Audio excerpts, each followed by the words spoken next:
बिस्मिल्लाहिर्रहमानिर्रहीम। अस्सलाम वालेकुम नाज़रीन कराम, मैं हूं मखदूम शहाबुद्दीन और आप देख रहे हैं मेरा फेसबुक और यूट्यूब चैनल।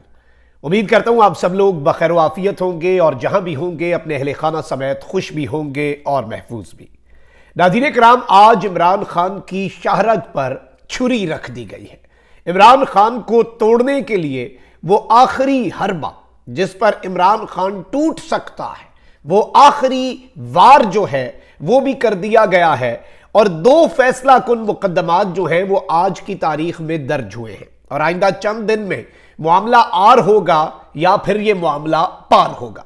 इस सब के अंदर एक जानिब तो बुशरा बीबी पर सबकी निगाहें हैं और बुशरा बीबी जो है, यूं लग रहा है कि इमरान खान साहब की अहलिया बुशरा बीबी के गिर्द घेरा तंग किया जा रहा है और अब जो घेरा तंग हो रहा है ये उन्हीं खदशात के तहत हो रहा है जो खदशात हमारे इस यूट्यूब चैनल के जरिए आपके सामने रखे जा रहे थे कि बुशरा बीबी को भी प्रेशराइज किया जाए, उनकी फैमिली को भी प्रेशराइज किया जाए कि बुशरा बीबी ही इमरान खान के खिलाफ वादा माफ गवाह बन जाए। लेकिन यहां पर एक जानिब तो सब नजरें बुशरा बीबी पर हैं, वहीं दूसरी जानिब सब नजरें पाकिस्तान तहरीक इंसाफ के वाइस चेयरमैन शाह महमूद कुरैशी साहब पर हैं, जो कल बहुत पुरस्रार तरीके से रिहा हुए और उन्होंने रिहाई के बाद प्रेस कॉन्फ्रेंस भी की।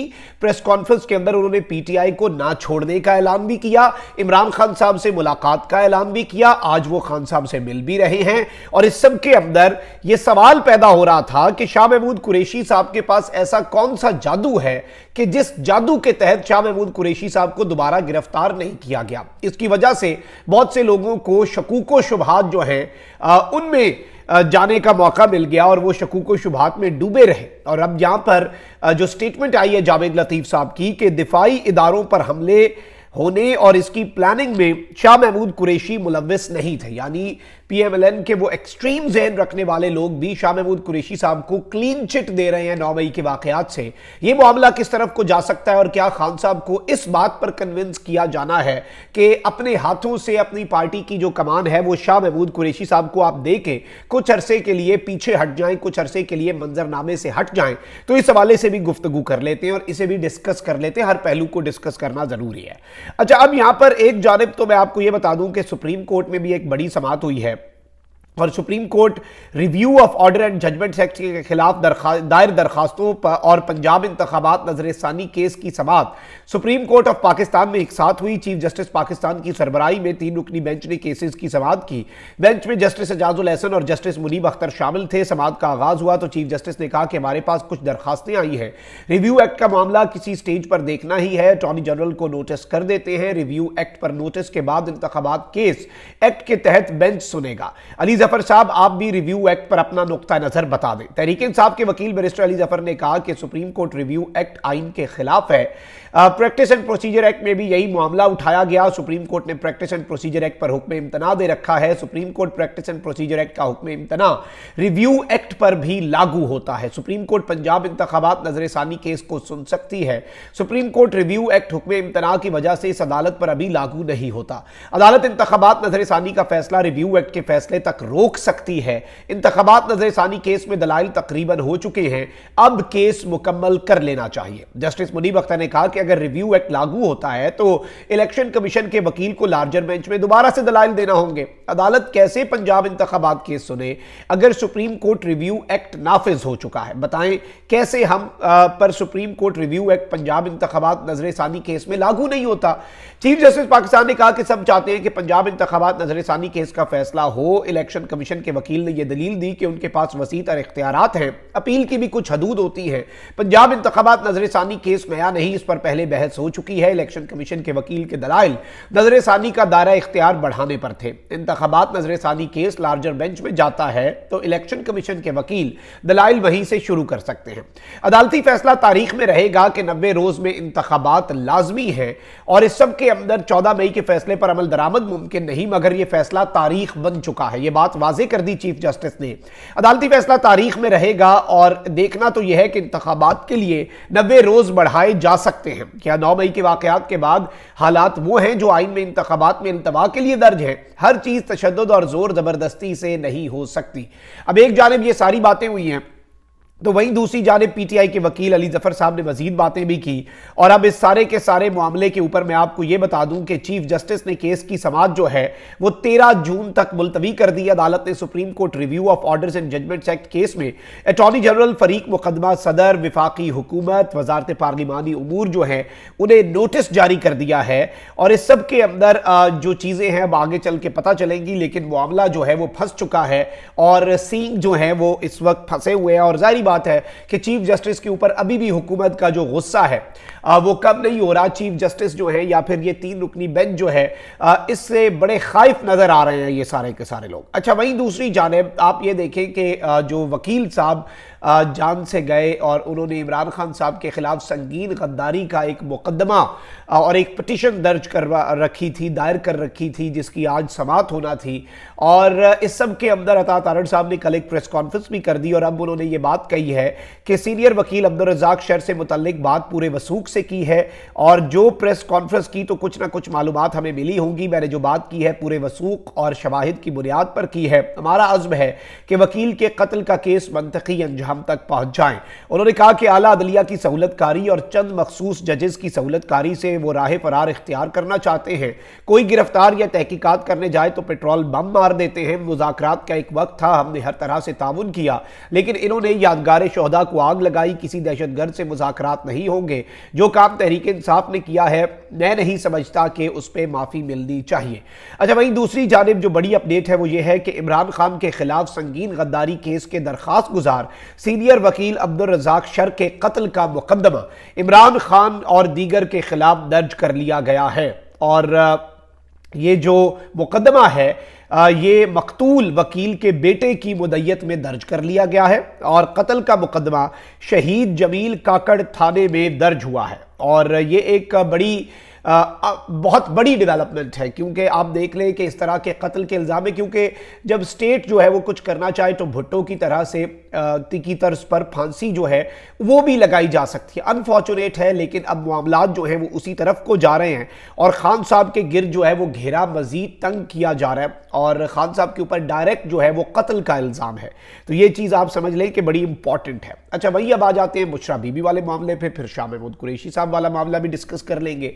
कुछ अपडेट्स हैं, पहले वो अपडेट्स आप रख लें। चेयरमैन पीटीआई इमरान खान और उनकी अहलिया बुशरा बीबी ने national crime agency 190 million pound scandal में नैब रावलपिंडी को खत लिख दिया है और नैब में शामिल तफ्तीश होने की तारीख में तब्दीली की दरख्वास्त की और कहा है कि 7 जून के बजाय इमरान खान साहब ने कहा है कि मुझे 8 जून को शामिल तफ्तीश किया जाए। और जैसे उन तमाम लोगों को जो इमरान खान की अंगूठी देखते थे और कहते थे कि आज इनकी उंगली पे अंगूठी नहीं है, अगले दिन अंगूठी होती थी तो फिर उन्हें तकलीफ शुरू हो जाती थी और कहते थे कि बस जी शादी ख़त्म हो गई, बुशरा बीबी ये वो।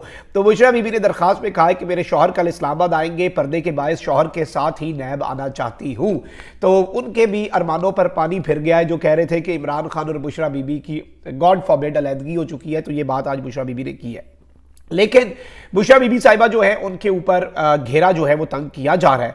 इमरान खान के खिलाफ इस्लामाबाद में एक और मुकदमा दर्ज हुआ है। चेयरमैन पीटीआई के खिलाफ तोशाखाना की घड़ी की जाली रसीद बनाकर पेश करने के इल्जाम में इस्लामाबाद के थाना कोसार में शहरी नसीमुल हक की मुद्दत में मुकदमा दर्ज कर लिया गया है। मुकदमे में इमरान खान की अहलिया बुशरा बीबी, जुल्फी बुखारी, शहजाद अकबर और फरज शहजादी यानी कि जो फरा गोगी है उन समेत दीगर को भी नामजद कर लिया गया है। मुल्जिमान पर घड़ी की फरोख्त के मामले में जाली रसीदें तैयार करने का इल्जाम है। मुकदमे में फ्रॉड, नौसरबाजी और हेरा फेरी की दफात जो है ये शामिल की गई है। दफा 420 लगवाई गई है। दरखास्त गुजार ने इल्जाम लगाया है कि चेयरमैन पीटीआई और दीगर ने घड़ी की खरीदो फरोख्त में मेरी दुकान की जाली रसीदें इस्तेमाल की और उनको आगे पेश भी किया गया, जबकि उनकी दुकान से नामजद मुल्जिमान के साथ किसी किस्म की कोई खरीदो फरोख्त नहीं की गई, जिससे मुल्जिमान ने इनके कारोबार का नाम भी बदनाम करने की कोशिश की। मुकदमे की दरखास्त के साथ घड़ियों के ताजिर मोहम्मद शफीक का हलफनामा भी मुंसलिक किया गया है। हलफनामे में मोहम्मद शफीक ने तस्दीक की है कि उसने घड़ियां खरीदी और ना ही ये घड़ियां फरोख्त की। तो इस सब के अंदर बुशरा बीबी भी इमरान खान के साथ शरीक मुल्जिमा नामजद हैं। अब इससे भी बड़ी अपडेट जो है वो ये है कि पंजाब में मुबैना तौर पर रिश्वत लेकर तायुनातियों और तकर्रियों के इल्जाम में साबिक वजीर आला उस्मान बुज़दार समेत 8 अहम तरीन शख्सियात के खिलाफ एंटी करप्शन में मुकदमा दर्ज कर लिया गया है। अब यहां पर एंटी करप्शन हुकाम के मुताबिक रिश्वत सतानी का मुकदमा थाना एंटी करप्शन हेडक्वार्टर में दर्ज किया गया है। मुकदमे में अहम सियासी शख्सियात के साथ ब्यूरोक्रेट्स भी शामिल हैं। मुकदमे में साबिक खातून अव्वल बुशरा बीबी का बेटा इब्राहिम मानेका भी नामजद है, यानी बुशरा बीबी के बेटे को भी इस मुकदमे में नामजद कर लिया गया है। औलाद जाहिर बात है कि एक रेड लाइन होती है बहुत से लोगों के लिए। मुकदमे में बुशरा बीबी की सहेली फरज शहजादी भी नामजद हैं, फराह गोगी। इनके अलावा साबिक ब्यूरोक्रेट ताहिर खुर्शीद, सालिहा सईद, ख्वाजा सुहेल, अहमद अजीज तारड़ और उस्मान मौजम को भी इस मुकदमे में नामजद किया गया है। और एंटी करप्शन हुकाम का कहना है कि मुकदमा तवील इंक्वायरी के बाद दर्ज हुआ है। मुलजिमान ने भारी रिश्वत लेकर सूबे भर में अफसरान को मनपसंद पोस्टें दी, टीमें तश्कील दे दी गई हैं और जल्द गिरफ्तारियां जो हैं वो मुतवक्के हैं, यानी कि बहुत जल्द इन तमाम तर लोगों को गिरफ्तार कर लिया जाएगा। इस सब के अंदर जो इंपॉर्टेंट चीज़ है उस्मान बुज़दार नहीं है, इस सब के अंदर जो इंपॉर्टेंट चीज़ है वो फराह गोगी नहीं है, इस सब के अंदर जो इंपॉर्टेंट नाम है वो अगर मुझसे आप पूछें तो वो बुशरा बीबी के साहबजादे हैं। इसके अलावा बुशरा बीबी के ऊपर भी मुकदमा जो है वो दर्ज कर लिया गया है। साथ ही साथ एक और कल नई मैदर पंजोता साहब ने बात कही कि हमें खबर मिली है कि पाकपतन पुलिस ने बुशरा बीबी और उनके बेटे पर भी मुकदमा दर्ज कर लिया हुआ है। तो बुशरा बीबी और उनके बेटे पर भी ऑलरेडी एक मुकदमा है। तो ये सब कुछ क्यों किया जा रहा है? ये सब कुछ उसी खदशे के तहत किया जा रहा है जिस खदशे का इजहार जो है वो मैंने आज से 4 दिन पहले भी किया था। पिछले 3 दिन से लगातार मैं करता आ रहा हूं कि बुशरा बीबी को अल्टीमेटली वादा माफ गवाह बनाना इस वक्त सबका नस्ब-उल-ऐन है और किसी भी तरीके से उस्मान बुज़दार, बुशरा बीबी और फराह गोगी की प्रेस कॉन्फ्रेंस भी हो जाए तो सोने पर सुहागा। और हर चीज के अंदर अल्टीमेटली एक शख्स को उस सब के अंदर गंदा किया जाए, एक शख्स को पकड़ा जाए, एक शख्स के गिर्द घेरा तंग किया जाए और वो शख्स हो इमरान अहमद खान न्याजी, जिस पर ऑलरेडी आपने फ्रॉड का केस भी कर दिया और कत्ल का मुकदमा भी दर्ज कर लिया। अच्छा भाई, अगर शाह महमूद कुरैशी साहब की बात करें तो डट चुके हैं शाह महमूद कुरैशी साहब पाकिस्तान तहरीक इंसाफ के उन लोगों के बरक्स जो इमरान खान साहब को एंटी एस्टैब्लिशमेंट बयानियां अपनाने का कहते थे और वो सबसे पहले भागे। मतलब कुछ तो फिर दिलेरी दिखाते ना, एस्टैब्लिशमेंट से एम ही लड़ना होता है, एस्टैब्लिशमेंट से लड़ो भी और घर के सुकून में भी बैठे रहो, ऐसे नहीं होता। एस्टैब्लिशमेंट को ललकारना था। खान साहब को कहते थे कि एस्टैब्लिशमेंट से ऐसे लड़ेंगे, ऐसे लड़ेंगे, ये कर लेंगे, वो कर लेंगे, फलां कर लेंगे, ढिमकां कर लेंगे, तो करते ना, फिर डटे रहते। वो सबसे पहले भाग गए। शाह महमूद कुरैशी साहब जाहिर बात है तदब्बर और तहम्मुल की सियासत के कायल रहे हैं और पुराने सियासतदान है, चीज़ों को समझते हैं। अच्छा, उनकी अब इस सब के अंदर उनकी जो रिहाई है उस पर बहुत सी चीज़ें ऑब्वियसली सवालात खड़े हो रहे हैं कि खान साहब से मुलाकात के बाद वो खान साहब को क्या कम्युनिकेट करते हैं। और जावेद लतीफ़ साहब ने जो स्टेटमेंट दिया है कि जी फौजी तनसीबात पर हमले करने या उकसाने या उसकी साजिश में किसी भी सूरत शाह महमूद कुरैशी साहब मुलव्विस नहीं है, यानी गवर्नमेंट जो है वो कुरैशी साहब को उस मामले में क्लीन चिट दे रही है। और नहीं है तो वैसे कहना भी नहीं चाहिए, अगर नहीं है उस सब के अंदर किसी भी सूरत वो इन चीज़ों के खिलाफ थे तो बिल्कुल इसके खिलाफ ही उनके ऊपर इल्ज़ाम भी नहीं लगना चाहिए। लेकिन अब यहाँ पर जो चीज़ें हैं वो इस जानिब जा रही हैं कि कुरैशी साहब जो है वो इमरान खान साहब को कोई ऑफ़र कर दी जाए, और ऑलरेडी इस तरह की ऑफ़र्स पहले ही खान साहब को बहुत सी की गई है कि आप कुछ अरसे के लिए एक दफ़ा पार्टी से पीछे हट जाएं। बेनज़ीर ने भी तो अमीन फ़हीम के हवाले कर दी थी पार्टी, नवाज शरीफ भी तो पीछे हट गए थे और पार्टी चलती रही थी। पार्टी को बचा लें, आप वापस आ जाएंगे। तो अल्टीमेटली ये इस वक्त लग रहा है अपेरेंटली कि इमरान खान साहब को इस मामले पर कन्विंस किया जा सकता है। अपना बहुत ख्याल रखें। अल्लाह निगहबान। पाकिस्तान जिंदाबाद।